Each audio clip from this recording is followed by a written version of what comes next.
Hello, global gardeners. It's a special day today. First off, it's Monday. So we get to spend the next 90 minutes talking about gardening, throwing out information, answering questions, and just chatting back and forth. I love Mondays. But of course, you might have already guessed, it's the first day of spring. It's going to be a couple of hours before it's official for me, but I love the first day of spring. I think most of us do. But it's not the first day of spring for everybody. I'll give a shout out to Peter Stevens in Auckland, New Zealand. It's actually the beginning of autumn on the other side of our planet. And so much of what we'll be talking about today is suitable for everybody.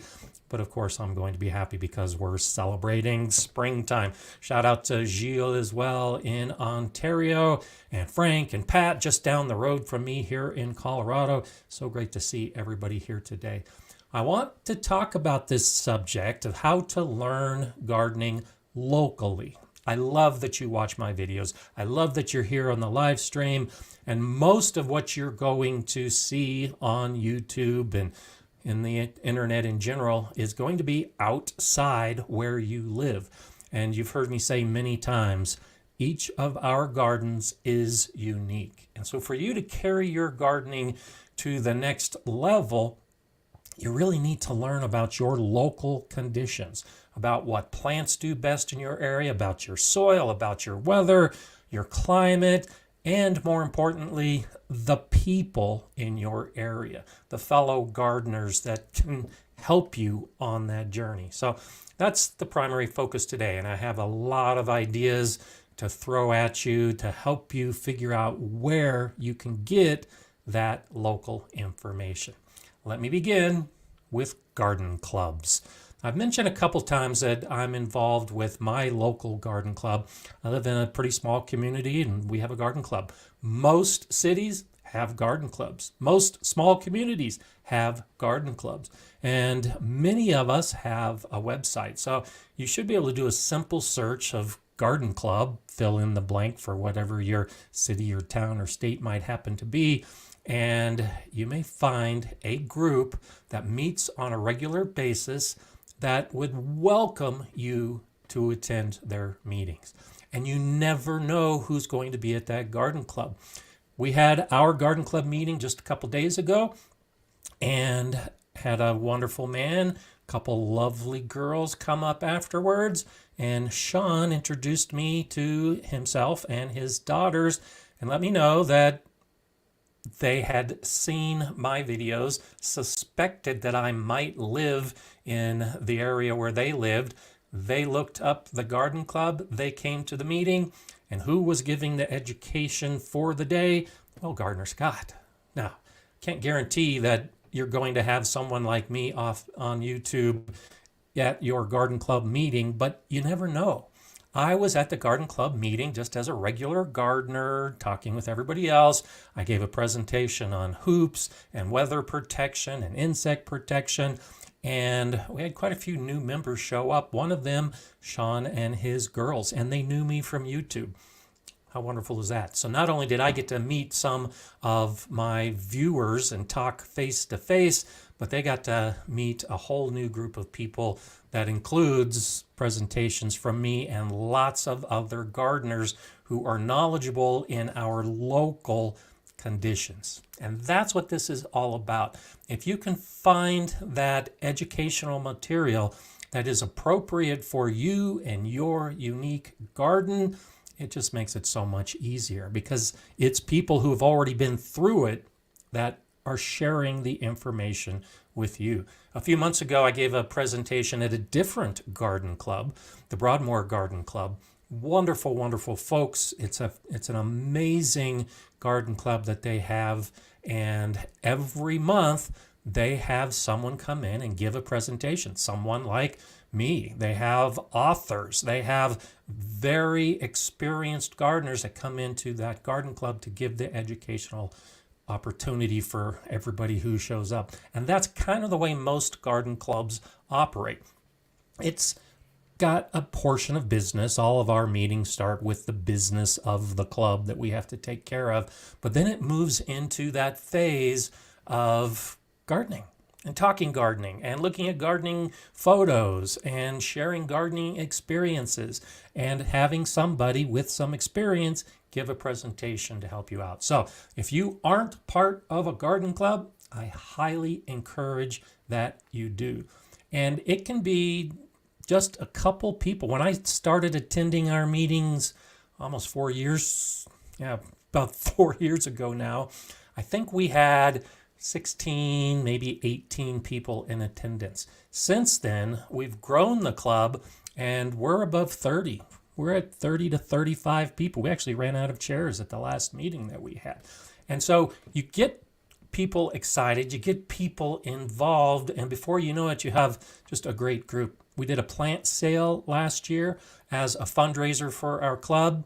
Another great opportunity. If you see plant sales in your area at a school or a library or in one of your city parks, go to the plant sale, because the people at that plant sale almost invariably are going to be local gardeners who can answer your questions and help guide you to a garden club, because most of the groups that I've been participating in over the years have the members from varying garden clubs. So in my Master Gardener groups, almost everybody belongs to a garden club of one part of the city or another. So keep those thoughts in mind. Just start rubbing your elbows, start getting to know, start talking with the other people in your area at garden events. Now, I do want to point out this is Poppies, Pinions, and Peas. This is a calendar that is produced by the Broadmoor Garden Club, and it is specifically made for my Colorado region.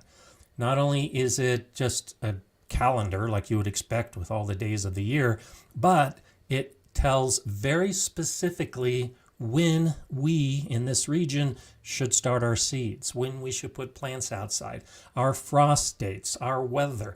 And so you might be able to find something like that at a local plant sale or through one of your local gardening clubs. And if you can find that kind of information, then again, it just takes you to that next level. Now, I've put a link below for anyone who's living in Colorado who might be interested in this calendar from the Broadmoor Garden Club. And it tells where it's sold. And that's why getting out and getting into the gardening community is important, because this calendar just has incredible information, all localized, all directed in my region, but you can buy it at local nurseries and you can buy it at local bookstores. And even the Denver Botanic Garden, which is a major botanic garden in our area, sells it in their gift shop. So these are the kind of things that you might not think about. You go to a city garden, you go to a nursery, you see the books that are usually being sold, and they are often written by a local author with the information directed at local gardeners. I've mentioned my buddy Larry a few times over the last couple years. He wrote an ebook. He's a master gardener. He's been gardening in this area for a long time, and he's got an ebook that he did, I don't know, probably 15 years ago with that thought in mind, just like the Broadmoor Garden Club. All localized information to help you out. So think about those kind of things, and there's a lot more to come. Of course, I've got a lot more suggestions to follow. But let's go ahead and check to see if we have any specific questions that might be coming up. Yeah, I agree, Sandy. The calendar is great. And it's also a great opportunity as a fundraiser for the club. If you are part of a club or part of an organization, you can put together something like a calendar with the localized information, and it really can be important. So let's see. Lots of good comments, lots of good support. So nice to see everybody here today. Yankee Sista, nice to see you back. And of course, Jay Dixon's doing a wonderful job as the moderator. And nice, Jawala's back from Cincinnati, Ohio. So nice to see everybody. And so As you get out, the clubs, of course, I think are really important. One of the things that I discovered here locally at my library, many libraries have a garden section. And that garden section might include a seed library or a seed exchange. And so I live outside of town in this small community, went to my little library, part of the big library system, and that's what I found was the seed exchange, the seed library, and contact information. And so, of course, it gives me the opportunity to meet the person and talk to the person who is exchanging seeds just down the street from where I live. They lived here longer than I did, and it's a really nice way if you move into a new area to try to figure out some of that information you need to know. How bad is the weather? How bad is the soil? How good is the weather? How good is the soil? Whatever it happens to be, a library might actually have some of that information for you. And most garden clubs, most organizations will put flyers on the library bulletin board when there's a meeting coming up. Now, I love garden clubs in general, but you can also find the specialized clubs. So in my area, we have an iris society. They specialize in growing irises, and they welcome members. And we have the Rose Society that does the same thing. We have a native plant club, and I actually am not a member of that, though I'm thinking of adding it to my list. But it's a society, it's an organization made up of gardeners who are specializing in growing native plants. And part of the activities that they do is to actually do field trips in the mountains around my area here in Colorado with experts to learn more about native plants and growing native plants. So you never know what you're going to find in the way of a club or a society or some type of group until you start looking for it. And so start doing some searches and go to the nurseries, go to your local nurseries. They'll have a bulletin board in most cases as well that shares some of this information, and talk to the people working at the nursery because they live in the area as well, and they can help guide you in that particular direction. My nurseries, most of them, I'm trying to think, we've got half a dozen pretty big nurseries that I go to at different times, and I think 3 of them on a regular basis every spring offer classes of all different types. How to sow seeds, how to use fertilizer, how to make compost. I've actually taught classes at some of these local nurseries. That's also an opportunity to not only get the gardening information, but the person teaching the class is probably a local gardener with more experience. And all of us, when we teach classes like that, just love it when people come up at the end of the class and ask questions, and we can share information back and forth. So start looking for those kind of things. Now that it's spring, for most of us that are on the show today, it's time to start really ramping up the education as we get into the growing season. And these are just a couple ideas. There are more to come, of course. Lori's asking, how do you start columbine flowers? I've tried to start 4 kinds, but none are sprouting. Help, please. And so columbines are actually the state flower in Colorado is a columbine. And many of the native plants like that, particularly the plants here in the Rocky Mountains, require cold stratification. And so I don't know if you've done that with your columbines, but you have to basically recreate the natural environment. And so columbines will flower and they'll drop their seeds, and then the next year those seeds will sprout. Well, what has happened is they've been sitting underneath layers of snow and ice, and then everything melts in the spring and the temperature warms up and those columbine flowers start blanketing the mountains here in Colorado. You have to duplicate that, basically. They don't like to be buried deep in soil, and they need to be exposed to those cold conditions. And so I think it's about a month, I forget specifically, but take your columbine seeds and put them in your refrigerator for 4 to 6 weeks, and then you take them out and you sow very lightly covered or even exposed to the light, and you should see better germination results. And I've got a video that talks about cold stratification and seed scarification. No doubt Jay will be right on top of it and show that link here in a couple minutes. But for columbines and most native plants like that, you need to think about the environment that they're exposed to over the course of winter and recreate that environment. The cold stratification is not as necessary in warm regions because they're not having those cold winter temperatures. But for the rest of us, it can be a problem. And columbines notoriously are difficult to germinate and grow, but definitely start thinking about the stratification. That may be what you're wondering about. Mallory's wondering, can I mix varieties of raspberries in the same bed? Absolutely. And so I've actually have 3 different types of raspberries in my raspberry patch. I have black raspberries, I have yellow raspberries, and I have red raspberries. Now, there are a couple issues that I've heard when it comes to growing different varieties of raspberries in the same patch, and I don't necessarily agree with most of it. There's the concern of cross-pollination. It doesn't matter because we're not saving the seeds of raspberries to grow into a new plant, unless you are specifically trying to cross-pollinate and start some new type of raspberry. So it doesn't matter if the bee goes from my yellow raspberry to my red raspberry. They're pollinating the flowers. I'm going to get the fruit, and I could care less about cross-pollination. It's not an issue with my fruit because I'm not saving the seeds of my fruit to grow another plant. But another issue that you may be aware of, maybe this is why you're asking the question, you will see it recommended not to grow black raspberry in the same bed as a red raspberry. And the reason for that is because black raspberries, for whatever reason, supposedly are more susceptible to disease.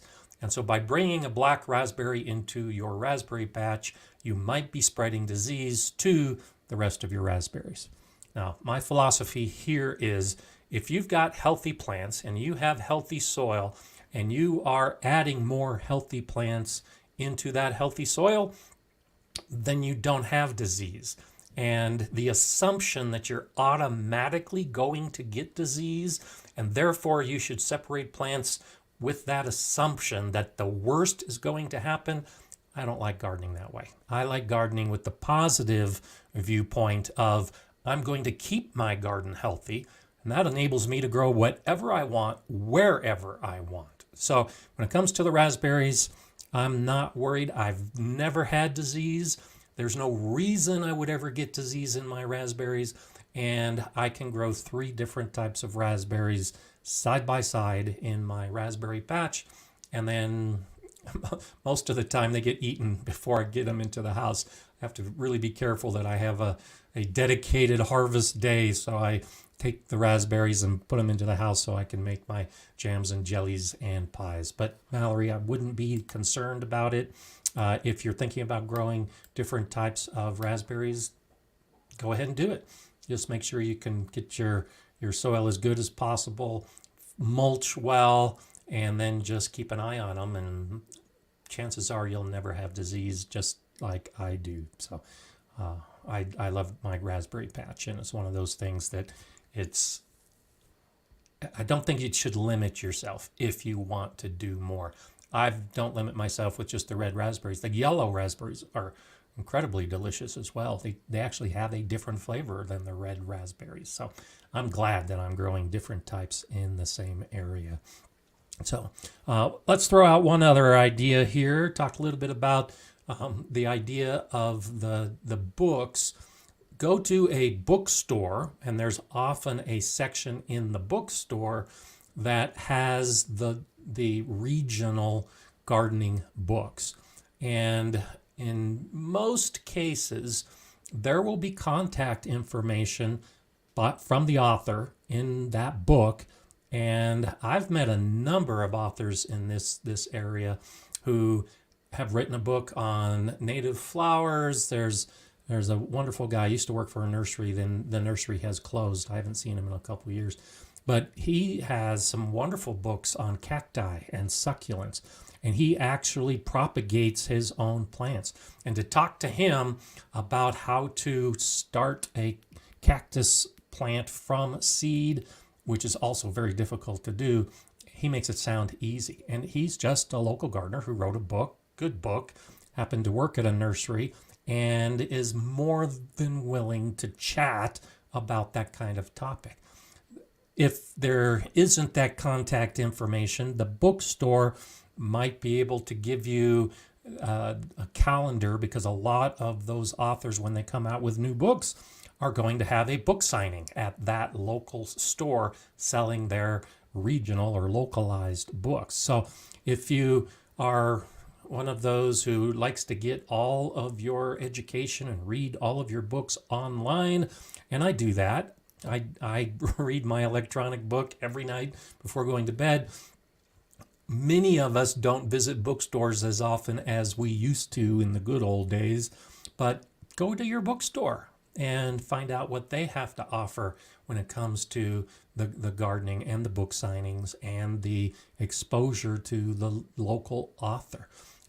You know that Tony O'Neill from the Simplified Gardening channel wrote the composting book last year. He's got a new book coming out hopefully next month, I think.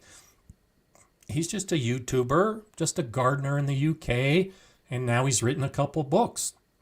It's the same idea. If you're in the UK, if you're in Wales, chances are you already know Tony O'Neill. And as he starts making his rounds to promote the book, go up to Tony and ask questions about gardening, or go to his YouTube channel and ask questions about gardening as they relate to his books when they come out.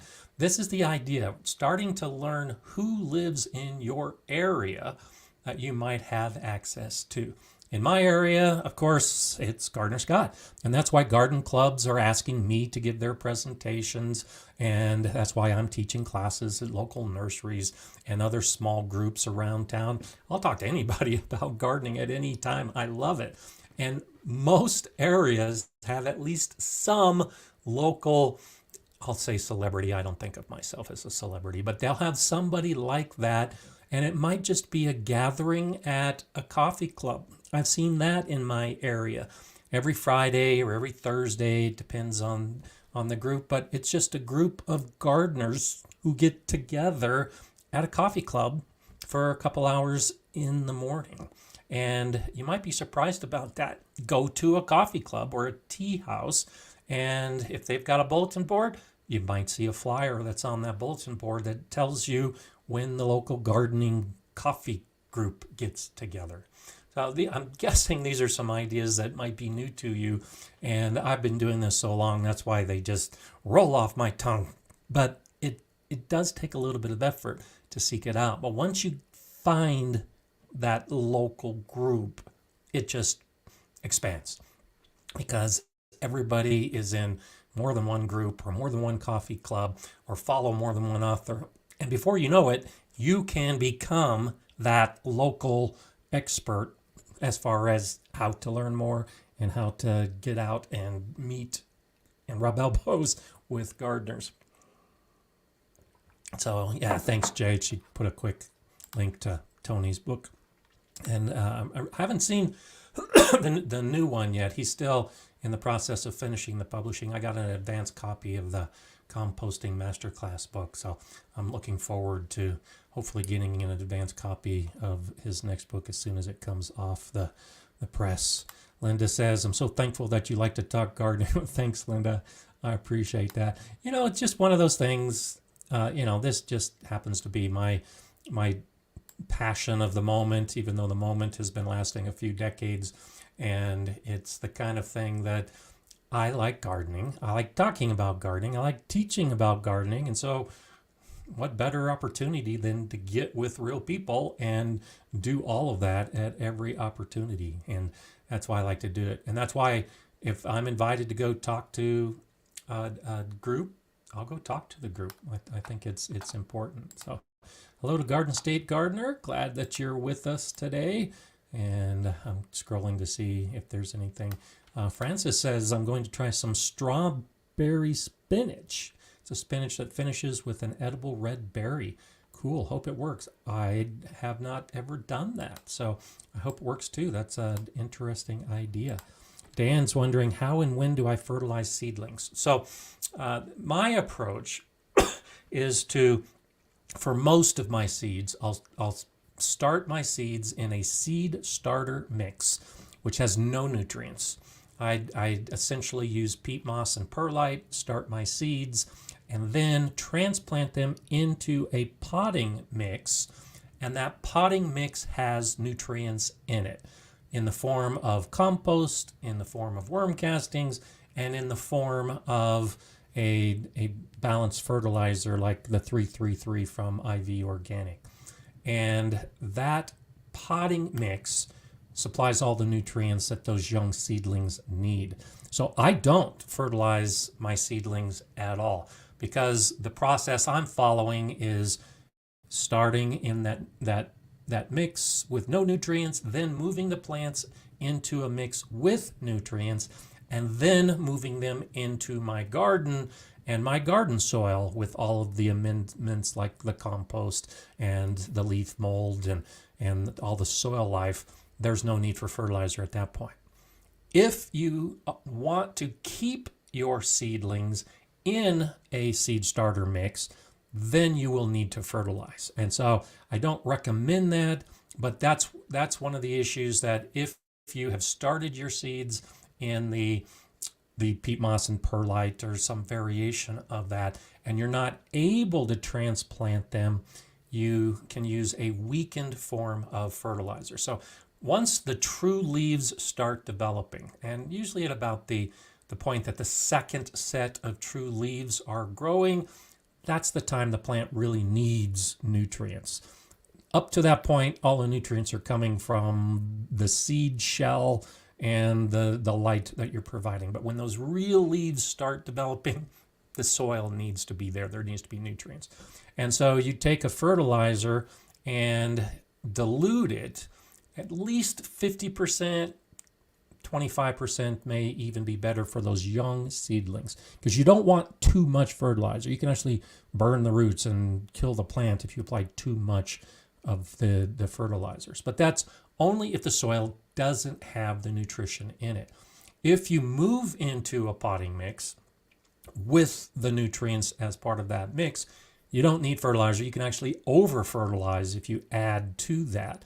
But if you're keeping the plant in that mix, so like for my green stock towers, I'm growing plants in essentially a container, and they're not being transplanted into the garden. So if you're not moving to another area that's got more nutrients in it, then you will need to fertilize. And so for my container plants, like in my green stock, I will then add fertilizer usually about mid-season, because I usually try to start with the soil already amended. Now, last week, Charles Malky was talking about May being an important time to fertilize and get the plants going. So for me, I tend to do it more in the June or July timeframe, because my soil has already got nutrients when I begin the season in those containers. So it all depends on how you're growing your seedlings and at what point of the growth they are.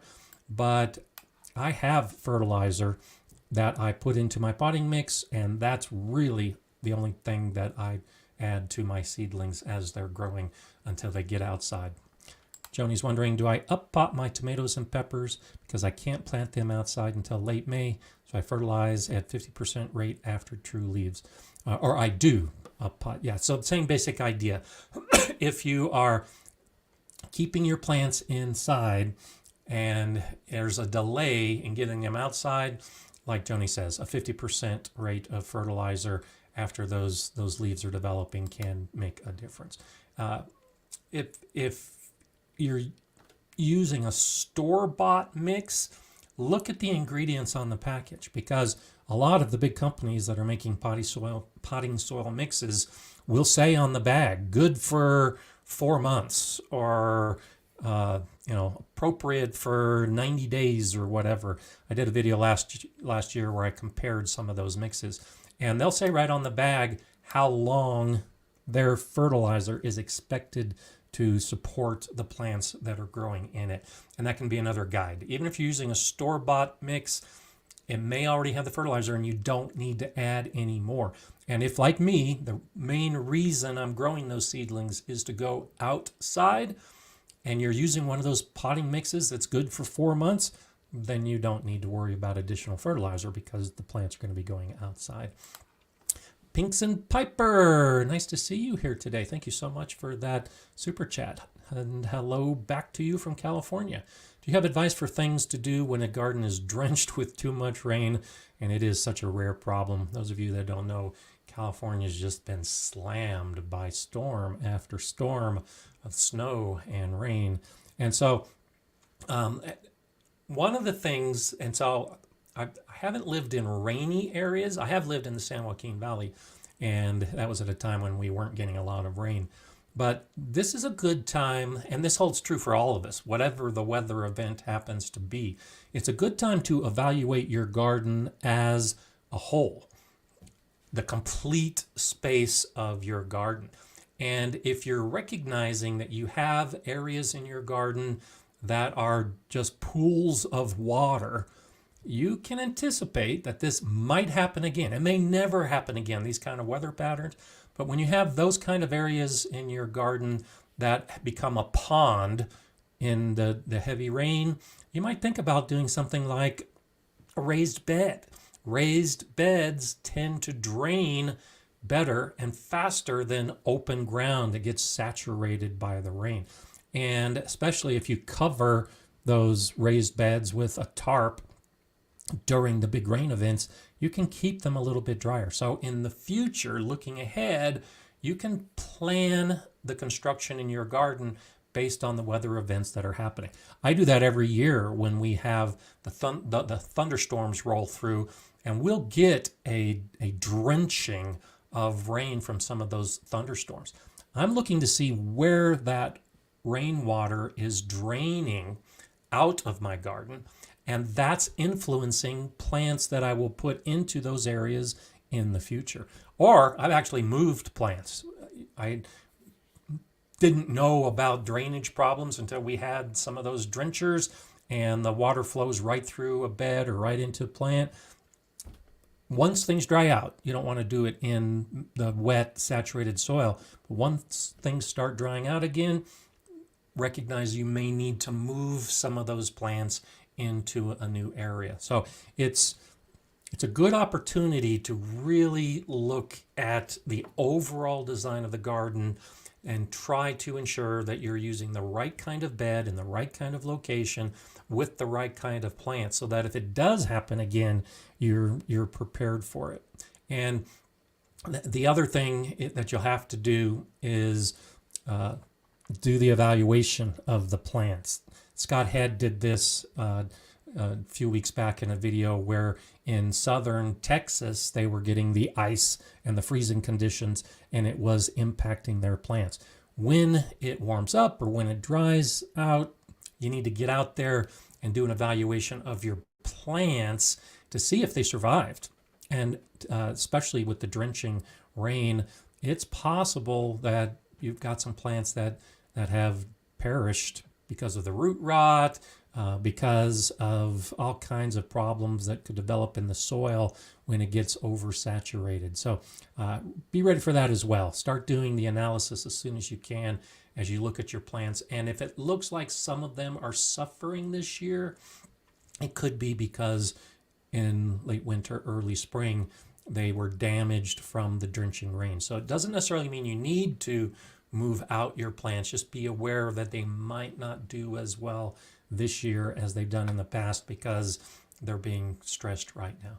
And mulch is always a great idea. I encourage, especially in drainage problem areas, mulch can make a big difference. But in a saturated area, if you are using mulch, you might want to rake the mulch away so that those beds dry out faster. So if you're using mulches in your flower beds or around your vegetable garden, you might want to remove that mulch. And when the sun does come out, those beds will dry out faster. So hope that helps. There's a couple ideas that might get you started at least in the right direction. Francis is wondering, are leeks really slow to develop, or if I got an alien seed? No, you've gotten the regular kind of seed. You've gotten leek seeds, and leek seeds can take a very long time. I grew some leeks last year, or I should say I attempted to grow some leeks last year, and they just took so long to get established that by the time they were ready to go outside, it was too late to put them outside. It was the peak of summer and it just wasn't working. And I knew I had started those seeds too late, but I went ahead and did it and ended up not planting those leeks into the garden because they do take a very long time to get established. One of the best ways to do leeks that works best for most gardeners, I think, is to actually do your leeks in autumn and allow them to stay in the garden over winter, and then they'll start popping up in the spring. It doesn't work in all areas, but because they take so long, especially if you want the really nice big leeks, that gives you an extra amount of time. For those of us with shorter seasons, I was hoping just to grow some pencil thick leeks by the end of the season, and I didn't even get to that point by the time that the summer heat set in. So yeah, don't be too concerned. Just have patience with your leeks. That's just kind of one of the problems with growing leeks. And so Francis is also saying, I'm trying shallots 3 ways. And shallots are another one that can be challenging. The same with the shallots. If you're sowing in the fall to grow over the winter. So what you may have learned from the shallots can be transferred over pretty well with the leeks because there are a lot of similarities to them. Jen's wondering, how large do the leek seedlings need to be to plant outside? They don't need to be large. They're very similar to onions, and so you'll put an onion seedling outside when it's still pretty small, when it's got the good leaf development, and you'll see 2 or 3 good leaf shoots on it. And leeks are the same way. They just take a long time to grow to full size. They can handle some cooler temperatures, so it is nice to get them out when they're still a bit young if you can.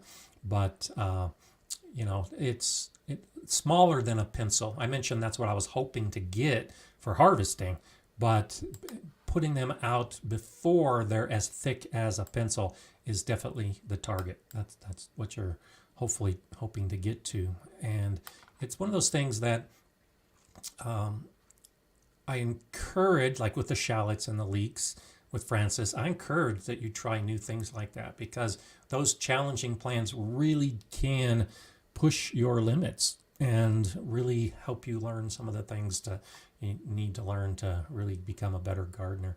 So hello, Christine.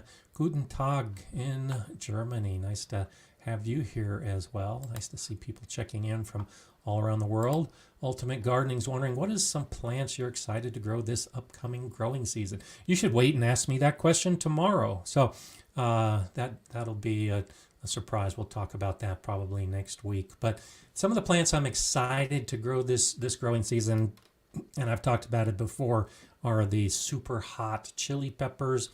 And I uploaded a picture a couple days ago on the Gardener Scott community Facebook page. I've had really good germination with the super hot chili peppers, and those are also another one that can be challenging. They can take a really long time to germinate, but I got almost full germination in just over 2 weeks, which for the super hot peppers is really unusual. So obviously things are working great, but those are the ones I'm really excited about. I still haven't. I was talking to someone over the weekend who was asking about what are you going to do with them? I haven't fully figured out what I'm going to do with those peppers once I harvest them. It's all about growing the plant. They're beautiful plants and the beautiful fruit, and then I'll figure out what to do once I harvest. I know this kind of goes against what I usually suggest and recommend. You should have that harvest in mind before you start your plant.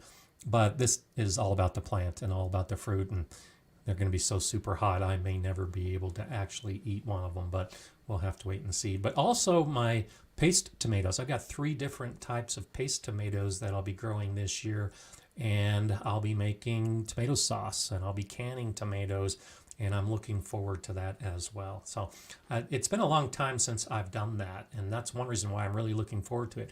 Yeah, it's just growing tomatoes, but no, it's really growing tomatoes, unlike the peppers, growing tomatoes for a purpose and really focusing on that harvest and what I'll do with those tomatoes after that. So thanks for asking that question, Emmanuel. It's one of those things that, especially as we talk about this being the beginning of spring, and some of us start thinking about what the harvest is going to look like. It seems like this has just been a foreign thought for so long, but it is exciting, and it does kind of warm the heart to think about what's coming in the garden. And so for me, it's the peppers and tomatoes, but also I mentioned this in a recent video as well, delicata squash. I really loved my delicata squash last year, and so I'm really focusing on that and looking forward to freeze drying it and finding new recipes for it and just enjoying the squash that I'll be growing. So always nice to see. And hello to Tron. I just saw Tron from Vietnam has checked in. So nice to see you here as well. It's been a while since you've been on the live stream, so that's fantastic. Yankee Sista is growing 40 varieties of peppers. Most of them are really hot. I have so many plans for them. Good for you. Now, I have a video that's coming out, and I'm sure you'll see it when it comes out, Thama, but it will be what I did last year. I fermented my hot peppers and made hot pepper sauce. And so the video is done. It's just been sitting there for months. I'm waiting until it's pepper growing season to release that video, but take a look at that video when it comes out. I think I've got it programmed to come out in July, and I just loved my hot pepper sauce that I made with the fermented peppers that I grew last year. And so I'll probably try to do something like that with my super hot peppers. But if you're growing about 40 varieties and you're looking for ideas, I'll have a video coming out on how to make chili powder, and I've got the video on the fermented chilies, and those are just a couple options that can be very easy to do. Garden State Gardener's growing 650 varieties of hot peppers this year. That's amazing. I can't imagine that. I think the most I've ever done, I had one year I grew 35 varieties of tomatoes, and I think in that year I might have done 15 varieties of peppers. This year I'll be close to 25 varieties of peppers, but I'm impressed. 650 is pretty incredible. So I look forward to seeing more on your journey for those peppers, because that is quite an undertaking. But it just goes to show, if you focus on something like that and you want to grow a lot, the sky's the limit, assuming you've got the space in your garden or your greenhouse or wherever you're growing. But peppers don't take a lot of space, and so you really can grow a lot of peppers in a typical garden bed and increase the amount of varieties that you're growing and definitely have some fun with it. So 350, I'm just absolutely amazed by that. Joni says, every year I double my hot pepper plants to make 3 types of salsa. Absolutely. Plus Cowboy candy. Also made hot pepper sauce. It was a bomb. Did not ferment, still great. Yeah, and so I talked a little bit about that in that one video.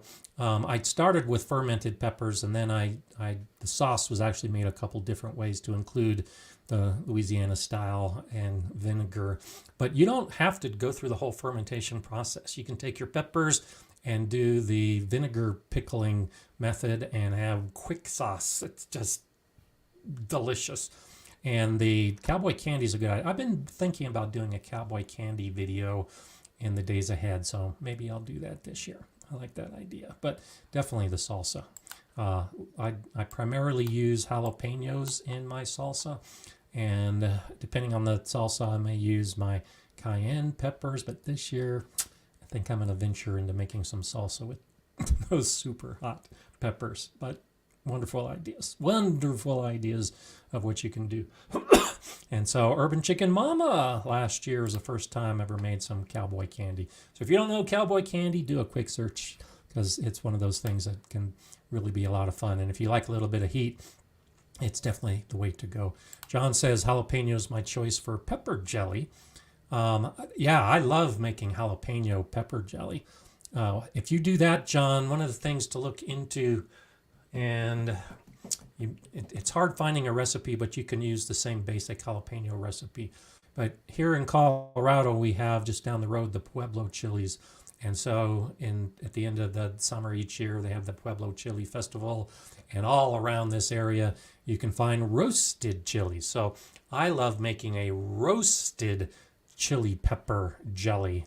And it's got a little bit of the smoked flavor. You can roast your own jalapenos for that. They use a variety that's very similar to Anaheim's, and just incredible flavor. But if you like the jalapeno pepper jelly, start thinking about varieties or variations on that. I make a peach habanero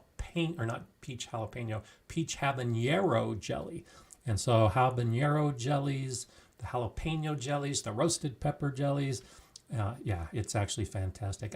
I've been looking for it. I can't find the file, but 18 years ago when I was in the Master Food Preserver group through the Extension Office, we actually put together a cookbook for making pepper jellies.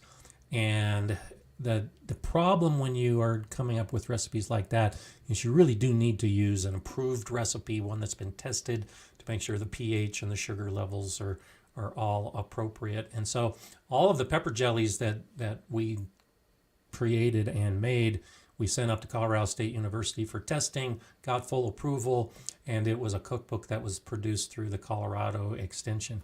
But it hasn't been printed in at least 15 years, and I can't find my file from when we were putting it together. But if I do, I want to make a video about that and actually offer up those recipes for free. There's no reason I need to sell the cookbook, but keep your fingers crossed.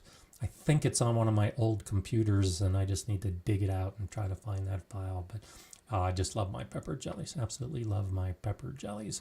And it's one of those things that's why it's exciting to grow some of them. Tim says a really tasty hot one I'm enjoying lately are Scotch Bonnet peppers. Highly recommend. Yeah, Scotch Bonnet, if you like or are aware of Caribbean cuisine, Scotch bonnets are often a part of that. And so we had, they actually closed recently, but we had a Jamaican restaurant here in town, and they would use Scotch bonnet peppers in a lot of their dishes. And oh yeah, incredibly delicious, incredibly hot. Scotch bonnet ranks very high on the Scoville scale, but it is pretty easy to grow if you've got the conditions that can support hot peppers. The Scotch bonnet is definitely one way to do it. And so let me bounce back to the topic of the day, where we're trying to learn more about these kind of things when we're localizing our garden experience, and especially talking about peppers. It really plays into this idea. Talk to your neighbors.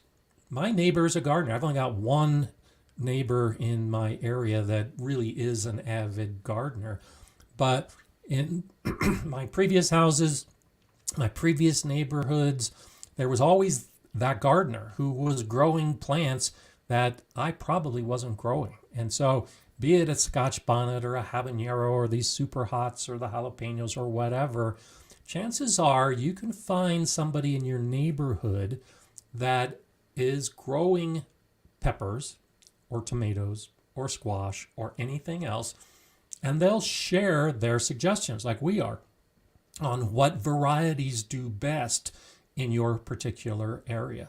I had lunch yesterday with my buddy Jason, and he is an avid gardener, and that's all we do is talk gardening when we get together.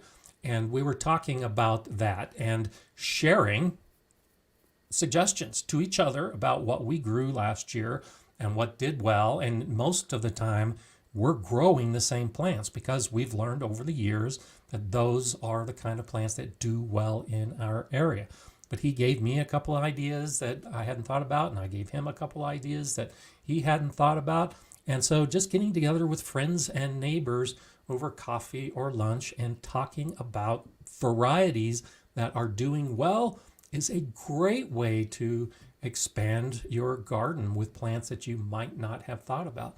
And I mentioned the delicata squash, and he said, "Oh yeah, I grow honey pot delicata." I said, "Well, that's what I'm growing." And so he's had success with it. I'm doing it for the first time this year, and I already suspect that I'm going to have success because somebody in my area is growing the same plant. I discovered it just from research on the internet, but it's always nice when you can find somebody near you that's already doing the same thing. So don't be afraid to talk to your neighbors, especially if you see that they've got a plot growing. I know it's hard to go and meet strangers, but you're not a stranger. Gardeners aren't strangers to each other, and most of us are more than willing to share our gardens and our garden stories and the recommendations for what varieties we're growing. So take a walk around your neighborhood. You never know when you'll stumble across somebody who's got some of that garden information that can really help you out. So Sandy's headed to the gym. Have a nice day at the gym, Sandy. Thanks for joining us. You can always catch up on anything that you might have missed. Dusty's saying, tough thing about peppers is they need picked frequently and difficult to get red ones before the season's done. They start taking off in the fall and then freeze. And so for those of us with a short growing season, definitely getting the peppers to the point where they're ripe. And most of them that we're growing are turning red. They might turn orange or purple depending on what kind of pepper they are. But yeah, that is the hard part, especially in a region where you're struggling like that. That's why I start all my peppers indoors. And I was just talking about it this week with the hoops and the plastic. I'll put hoops and plastic over my pepper beds to warm the soil, to give me an extra week. If I just let the soil warm naturally, I can't put peppers in until the middle of June. And then I'm struggling to get to the point where they're ripening. But if I cover my beds with hoops and plastic and then just let that soil warm up, I can get my pepper plants in the beginning of June, almost without fail. And I've just bought myself an extra 2 weeks. And then at the end of the season, same thing. You can cover the hoops with plastic to keep those peppers warm when the nights begin to cool.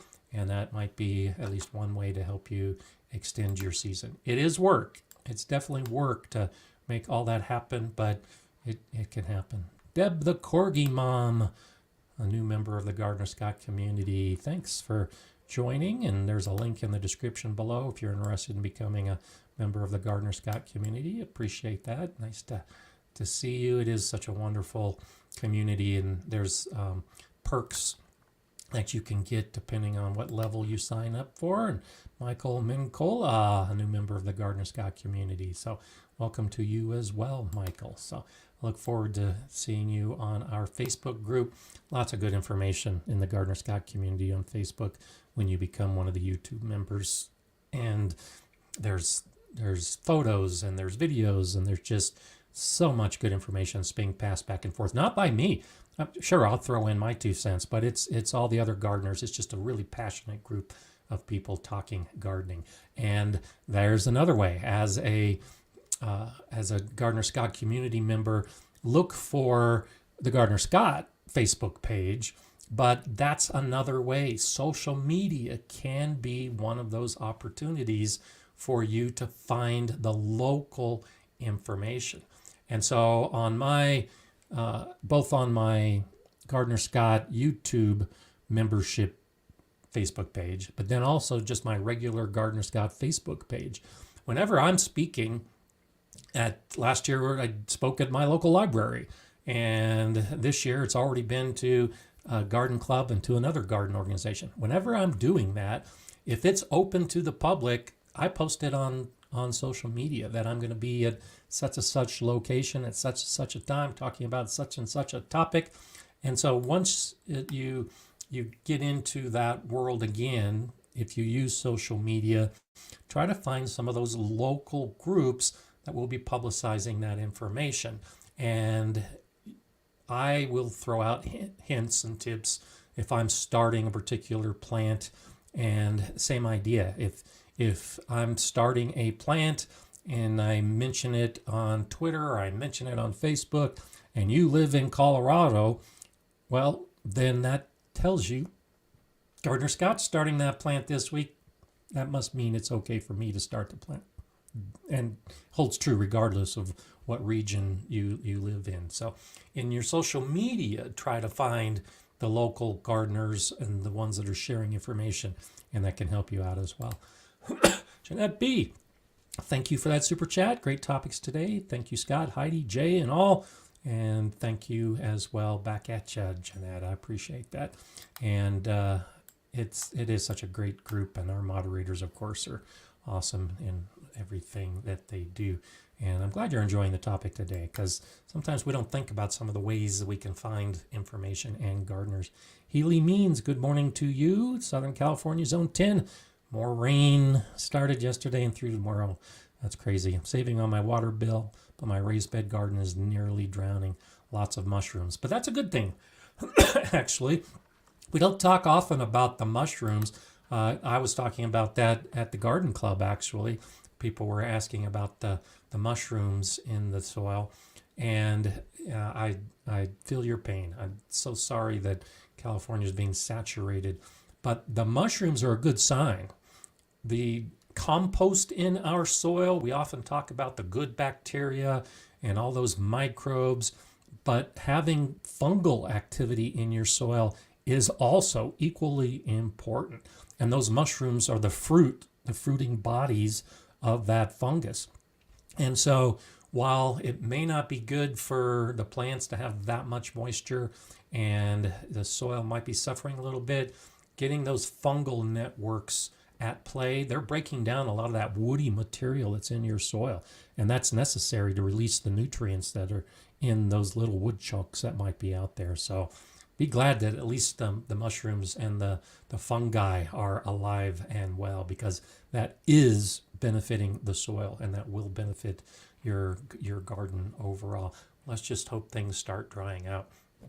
The problem is that moisture that's rolling across the country from California is hitting the Rocky Mountains, and it's dumping a whole bunch of snow in the Rocky Mountains, but on the wrong side of the mountain. I live on the east side. The west side, the reservoirs are well above normal, lots of snow, but we haven't been getting as much of it as we would like. So I'm hoping some of that moisture goes into the upper levels and actually makes it to my side of the mountain, because we're still dry, and I'd love to be saving on my water bill as we move forward. So that is a silver lining, if you can look at it, that you're not wasting water and having to pay for it because Mother Nature is providing it. So so let's go ahead and chat about the background today, since I mentioned the snow that's coming.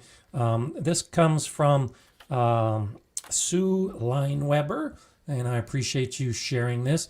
I've asked in the last couple months to see your winter garden pictures, and so this will be the last of the winter garden pictures that I'll show, because now it's springtime. So by all means, please send me your springtime garden pictures to my gardenerscott@gardenerscott.com email address, and I'll start putting together a new queue for the springtime backgrounds that we can show.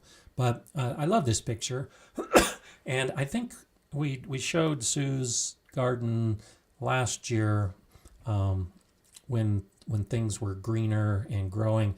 But the beauty of a garden in winter, when nothing is growing, I think just can be astounding. And especially, as Sue has done, if you put vertical accents in your garden, trellises, fences, netting around plants, netting on the fences, when it snows and when you get that frost it just creates a completely different view of that garden space. And so, with the exception of the conifers in the background, you can't see any plants in this picture. But it's a beautiful picture, I think, that just displays the life potential. I look at this and think underneath that snow is a garden that's just waiting for spring. And that's another one of those things. I love looking at my garden in the snow because it just helps me think about the future and what it's going to be. I like the snow. I like the artistry of the ice on the plants, but I also like that hope. I also like that anticipation of what the garden is going to be once all that snow is gone. And especially in the mountains of California, the Sierra Nevadas are just buried under snow, and it's probably hard to see the silver lining, but it's there. When the snow is gone, and it will be gone, the flowers will emerge and the plants will pop up. And especially in wildland areas like this around Sioux, I just envision what the wildflowers and everything that's growing around these trees will look like when it pops up. So hopefully the snow, for those of us who get snow, will begin dissipating and we can get out in the garden and start seeing those plants growing and start getting our own plants in the ground.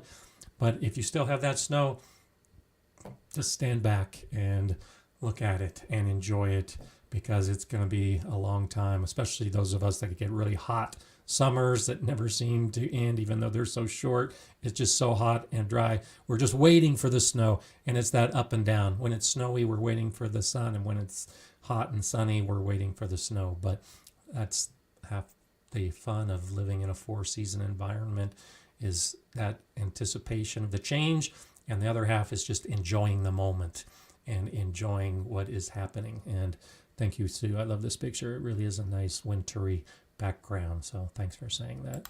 Hello to Jeremy. Hi to you. Don't worry about being late. For those of you who may be watching from another country, and luckily you have found us, we changed our clocks a little over a week ago. And so what was the normal time for the Gardener Scott livecast is an hour earlier. So I know that has thrown a few people off because they're showing up at what they thought was the normal time. And we actually are in daylight savings time now. And so next week, it'll be an hour earlier for those of you that are discovering that maybe you are a little bit late, but don't worry about it. It'll change again in the fall. And we'll have the opposite problem where everything will be an hour later. So let's see. Joni's wondering, has anyone had the vomit mushroom show up? Yes, it does look like vomit, and that is what it's called. And it's a fungus, and I have not had it. It does usually require very wet conditions, but it's one of those when things dry out, it usually disappears. But the spores will have been disseminated, and you can expect that when the conditions return, that it will return as well. It is a pretty ugly looking vomit plant, but it's also doing the same thing. It's helping to break down the organic matter, particularly the woody materials in the soil, and hopefully it won't last too long before it disappears. The Wickershire Project Off-Grid, currently working on leaf mold and vermiculture. Good for you. If you're raising worms, that's vermiculture. I have so many leaves and not enough nitrogen at the moment. Need this free resource since it's so abundant here. And so I got a couple of videos. I'm sure Jay will pop up my leaf mold video. Great idea. And Frank helped me out with a ton of leaves, almost literally a couple years ago, and that's what I used to make leaf mold. And if you've got a lot of leaves and if you've got some space in your garden, leaf mold is a great way to take advantage of releasing the nutrients from those leaves and then mixing it into your soil or your potting mixes or however you choose to use it. One thing, I haven't made a video on it yet, is peat moss is not used in many areas of the world. the Canada resources are so abundant that here in the United States and in Canada, peat moss is our go-to for a material, an organic material to use in a potting mix that holds moisture well. Well, a great alternative to that is leaf mold.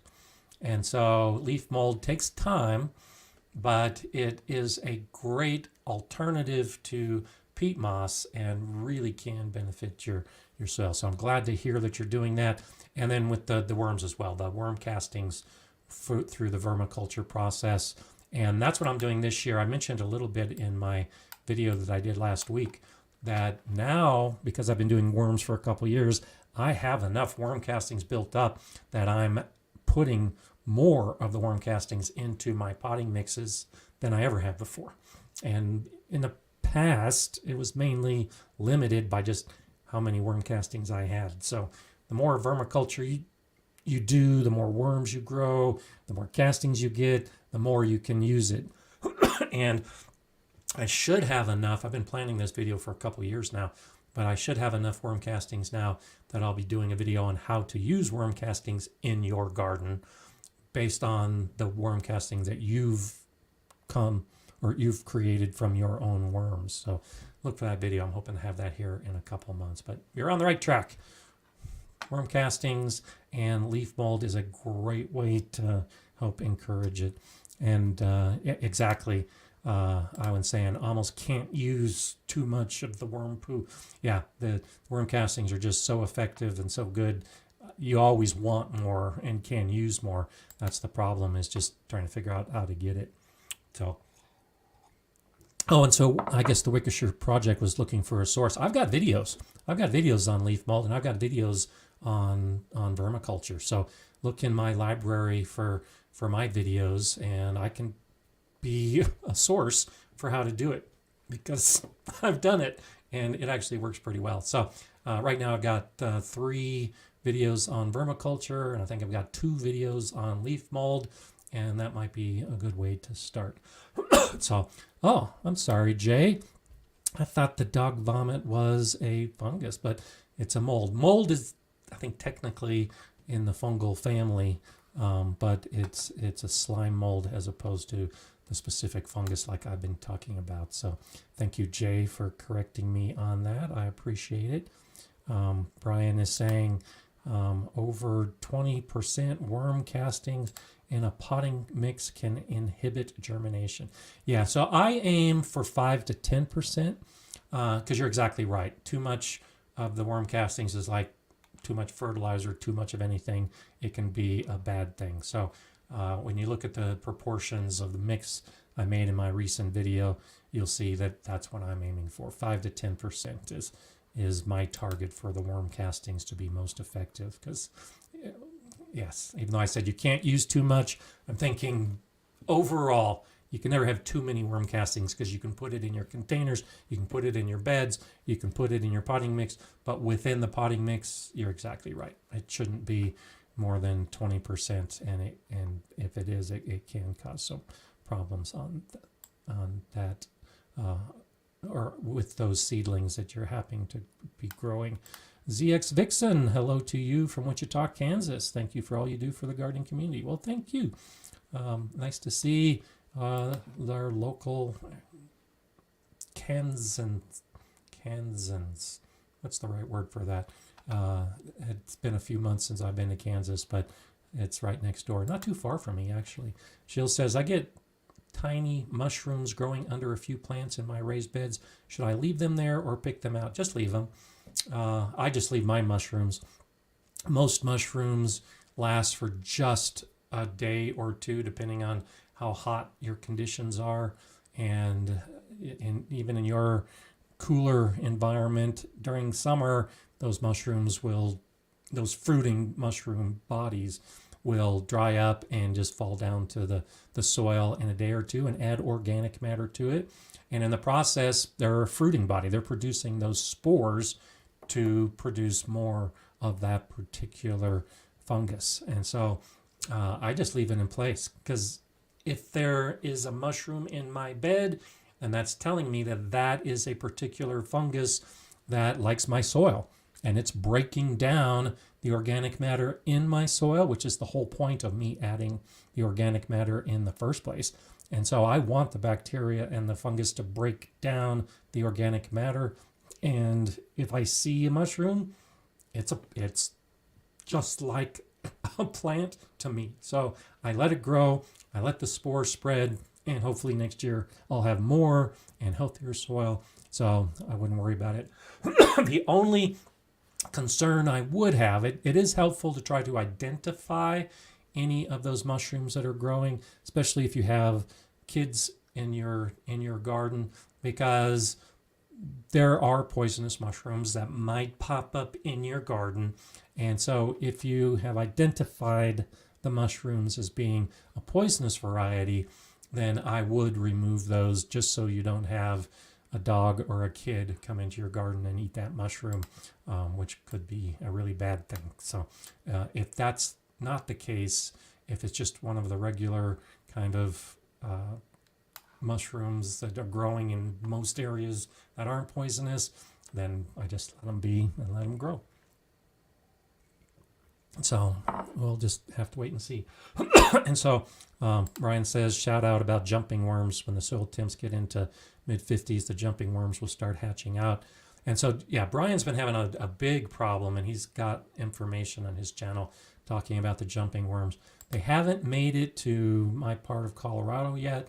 I think right now they're localized in the eastern United States, but they are starting to spread, and they are becoming a pernicious problem.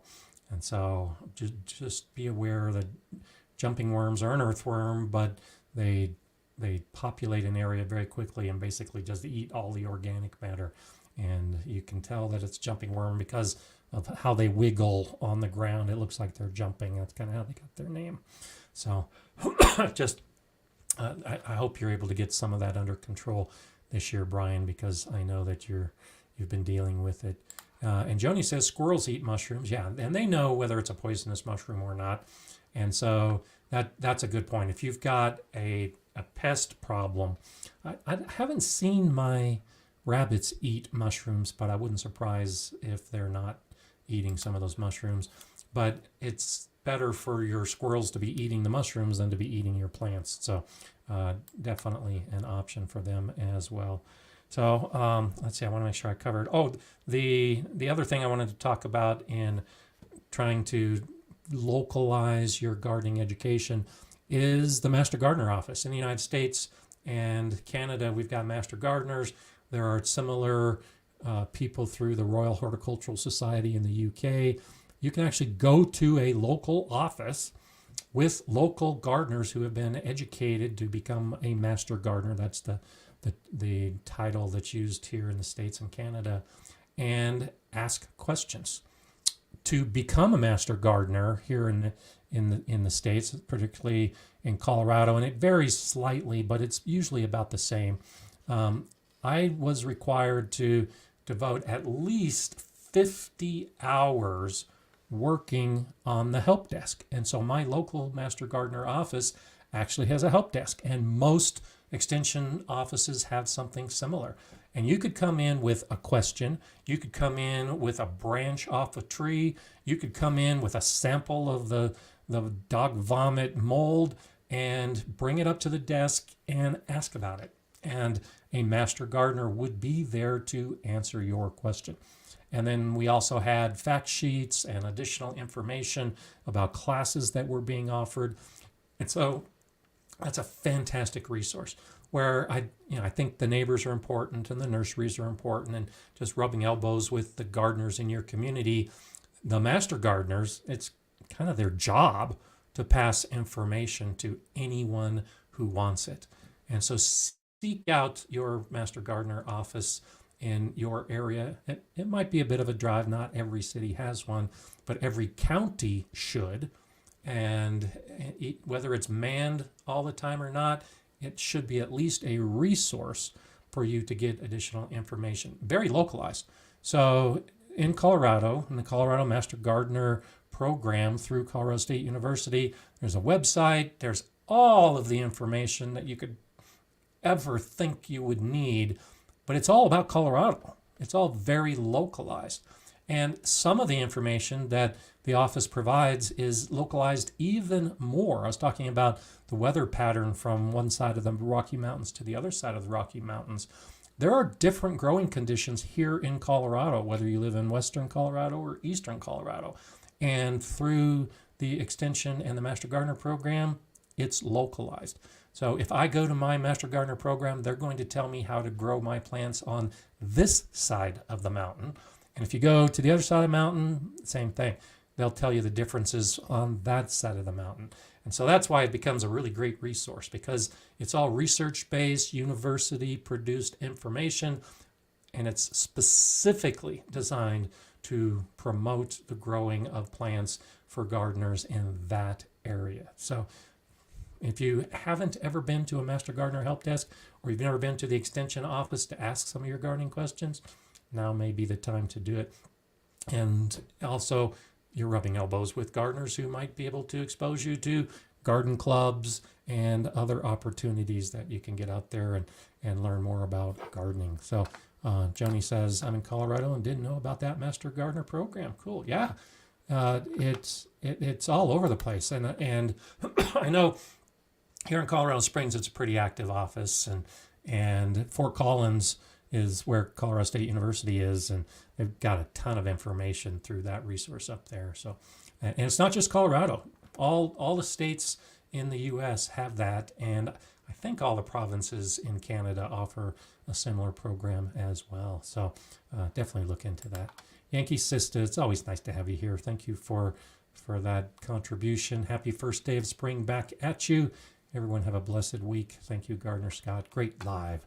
Well, thank you, Fad. It's always nice to have you here. Always nice to have everybody here, but Yankee Sister, just we miss her if she's not here, and it's always noticeable when you aren't here. So always nice to see you here on the first day of spring.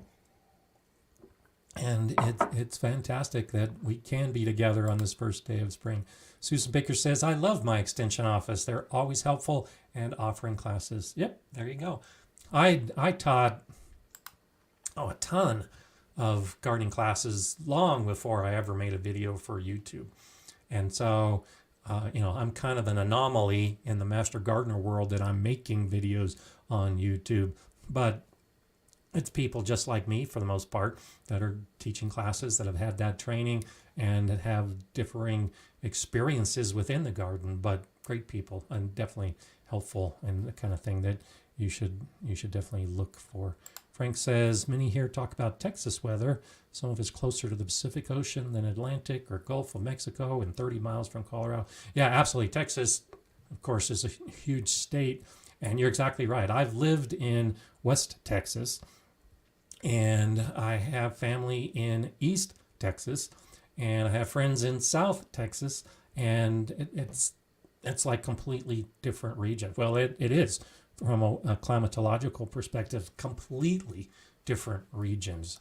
And that's why it's important when you, like with the Master Gardeners or the Extension Office or whatever your resource that we've talked about today happens to be, that's why it becomes important, because you'll see generalized information about Colorado or about Texas or about any place, but it can be very disparate throughout that region, and that's why localized just makes more sense. Takes a little bit of work to figure it out, but it definitely makes a little bit more sense to try to focus on that. And Dusty Flats does raise a good point. Our extension office seems geared towards the use of chemicals. I do find good info on the Minnesota site. And so while the offices all have the same basic goal, which is providing the information to gardeners, I agree with you. And here in Colorado, I see a lot of that too. A lot of the information seems to come from the farmer collective as far as using fertilizers on big crops. And so there's a lot of fact sheets on how to use fertilizers to grow plants, because that's another part of extension, is aiming at supporting agriculture, not just the home gardener.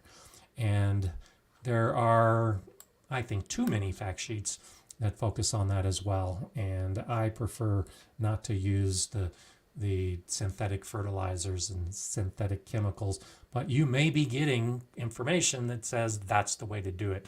which is why, and I've said it many times before as well, don't put all of your eggs in the same gardening basket. Seek out new sources of information, compare the information, and find what works best for you. Because even though I've got a big briefcase filled with fact sheets that tell me how I should do things here in Colorado, it's not always the way that I want to do it or that I think is best for my garden, because I've learned alternatives and different ways to do it.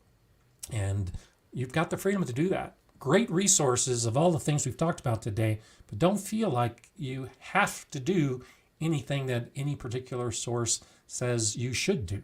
Go ahead and find the other information and try different things, find out what works. And if, like me, you want to be that organic gardener who doesn't use any synthetic chemicals in the garden, that's a great option. If, like many others, you want to make it easy and you see a fact sheet from the university that tells you to use a particular chemical, sure, go for it. It's your garden. You can do it however you want. And as long as you're happy, as long as you're having the success you're hoping for, it's all good. I'm not here to tell you right or wrong, good or bad. You've got to try to make it work for the best way that it works for you. And that's what I'm always after. But that's why I'm happy with the things I'm doing, because I have discovered those sources along the way. Two Gals, nice to see you back as well. I'm in the Master Gardener program now, halfway through. Good for you. It's an amazing group of people, all very science-based. Thanks for your encouragement. So glad to hear that. I know we've chatted in the past about you beginning that program. So nice to see that you're halfway there, and I look forward to seeing your future comments once you get finished and after you have done some of those volunteer hours that everybody's required to do to get up to speed. And one of the best things about the Master Gardener program is teaching me how much I didn't know about gardening. The Master Gardener programs teach a lot about gardening, but hopefully at the end you recognize that you've just scratched the surface in the world of gardening, and there is so much more to learn. And that's what I really gained the most from the Master Gardener program, was just learning how to find sources, learning how to research, learning how to do some experimentation, and then starting to do that. And over the course of a couple decades now since I was in the Master Gardener program, and just having fun with it and recognizing I'll never know. You know, I think you can master various parts of gardening, and you can reach the point that others recognize you as an expert, but you'll never know everything there is to know about anything. Even if you focus on it, there's just always something new, and the plants are always surprising you, and there's always a pest or a disease that you weren't aware of. And I just love that it's always changing. Even when you think you know what you're doing, it's always changing, and there's something new that pops up. Hi, Pat. Temperature in my area can vary from 10 to 15 degrees from published. And so I did that video. I've actually got another one coming out on my weather station, and I agree with you. The variation is another important factor, and that's again why we want to localize our information gain, because if you don't have a weather station and you're not tracking the weather patterns and the climatological trends in your garden, you might be able to find somebody who can. And in my area, I don't quite have a 10 to 15 degree difference, but it's 3 to 5 degrees Fahrenheit in any given day from what is forecast by the Weather Service from what's actually happening in my garden. But you're on the right track, Pat, by even recognizing that it's going to be one of those kind of issues. And especially here in Colorado with the mountains and the valleys, the difference between what is forecast and what actually happens is extreme in some cases. And it's because of the topography. It's because of the land that's affecting the weather and the temperature in particular. So that's a good idea, Pat, for all of us to start tracking that. And if I see a forecast and it tells me I'm going to have a certain temperature, I know with pretty good certainty that it's not going to be that temperature. But at least it gives me a guideline, and then I can look at my own weather information and see what works. So thank you for that contribution, that super chat, Pat. I do appreciate it, and it's always nice to have you here. I do want to, on this first day of spring, and of course there's the excitement. We're talking about getting outside and planting, and even for people like Peter in Auckland, it's fall, but it's still a good time to be out and enjoying the sun. For some of us, it just seems to be taking a long time, but it's great to get out in the garden and enjoy the sun. But I want to say, be careful. And so a couple weeks back, you may have noticed I had a bandage on my cheek. I didn't see anybody that asked about it or commented on it. It was flesh colored, and you may not have even noticed it. A couple of my recent videos, you can see that I've got a bandage on my cheek. And I saw my dermatologist a few weeks back, and he had an area right here he was worried about, did a biopsy, and it came back that it's a basal cell carcinoma, which is a type of skin cancer. This is the 5th time I've dealt with skin cancer in the garden. And in a couple more weeks, they're going to go in and they're going to dig out all of that skin underneath and the different layers and eradicate that cancer. Don't worry about it. It's not as big a deal as it might sound. At the beginning, before we even started the show, Rachel mentioned that there is a problem, I think she said with her husband, with melanoma. And melanoma can be much more serious. The point I want to raise, and the thing I want to end with today, is in your excitement of getting out and starting the gardening and being exposed to the sun and soaking up all those rays because it's been so cold, like you see in the background today, you need to be aware that skin cancer happens, and it can happen to you. And it's happened to me 5 times. Wear a hat, wear sunscreen, limit your exposure to the direct sun. If you can work in the shade, work in the shade, but protect yourself. I'm excited about getting out in the sun, but I already have my big tub of SPF 50 sunscreen right on the counter, because even now, when it's cold out, I'm protecting my skin. I'm doing the best I can to avoid the future issues with skin cancer. And I have a fantastic dermatologist, and I see him regularly, but there are a lot of gardeners who have never done that. I'll have a video coming out in the next couple months where I'll get into some of the specifics. I'll show you some of the warning signs, some of the things to think about. I'm waiting till I actually have the surgery so you can see what it looks like after they cut out a big chunk of your skin. And it's not going to be a happy video. It's going to be a video with some images that might be disturbing to you, but I want you thinking about it now. Protect yourself when you get in the garden so that you don't have to go through the turmoils that I go through and that all the others. And Rachel, please pass on our best wishes, because if you catch it early, even with melanoma, you can deal with it and prevent all future problems. The type of skin cancers I have, because I'm catching them early, it's really not a problem. I can still get outside and I can still garden, but I just have to be aware that I need that extra protection to do it. And it's a daily event, slapping on the sunscreen and wearing my hat. I take my hat off to film. Some of my older videos, I've got my hat on, and the shading and the visuals just aren't suitable for what people expect on YouTube. So I put myself in a little bit of danger by taking that hat off. I recognize it, but even when I'm filming in the garden, it's hat on, film.